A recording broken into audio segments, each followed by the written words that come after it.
in this task we have to disable root access on all app servers. If you click on here, you can see app server 1, 2, 3 and these 3 app servers. So let's connect it to one of the app servers, SSH Tony htap01, and put the password. So let's be a sudo user.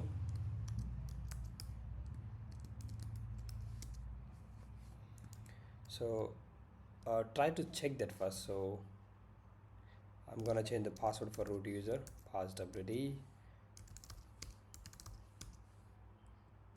So here, if I go back, if I open a new terminal, now if I try to connect to app server 1 with the root user, so I was able to connect. So this is not a safe way to enable password for root user. Of course, not for any user as well. We usually use keys, SSH keys. So we are going to have those tasks in later, I think later tasks. But for now, we need to disable this one. So this is not the safe way. So first, let me exit from app server 1. Okay. So I'm already connected to app server 1 in this tab. So what you need to do, you need to edit a file /etc ssh sshd underscore config. So if you scroll down, or you can just type slash, you can type root, and then that's what I'm not gonna find. So just scroll down, scroll up or down.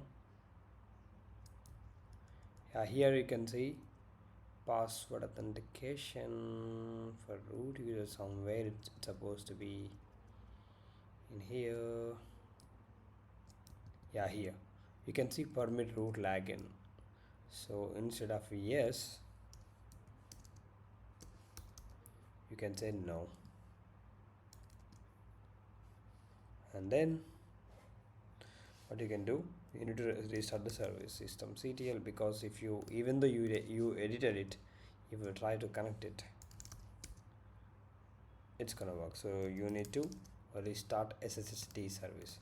So systemctl restart sshd. That's been restarted. If you go back, use up arrow,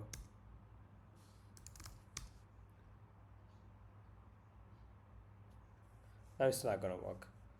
It says permission denied. So this way we can disable root access. So we need to do the same thing for app server 2 and 3 as well. So ssh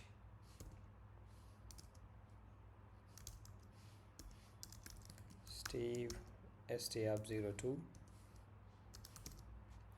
and password for Steve is this one.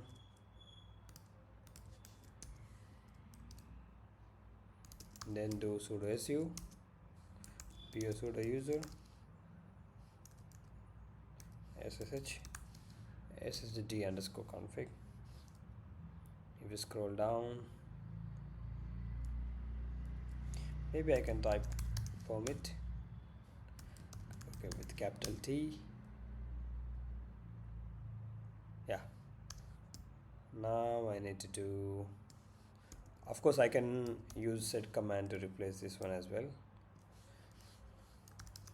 Systemctl restart sshd, exit.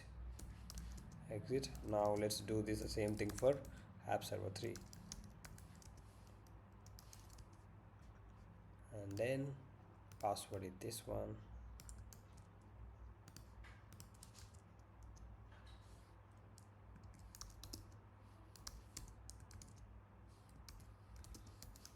/etc ssh.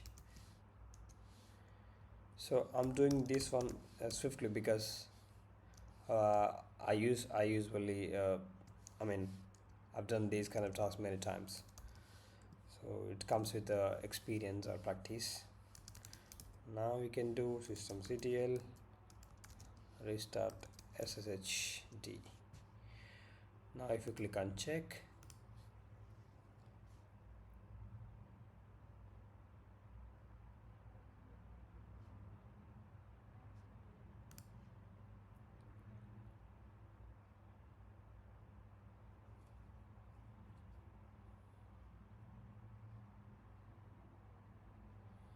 Still checking.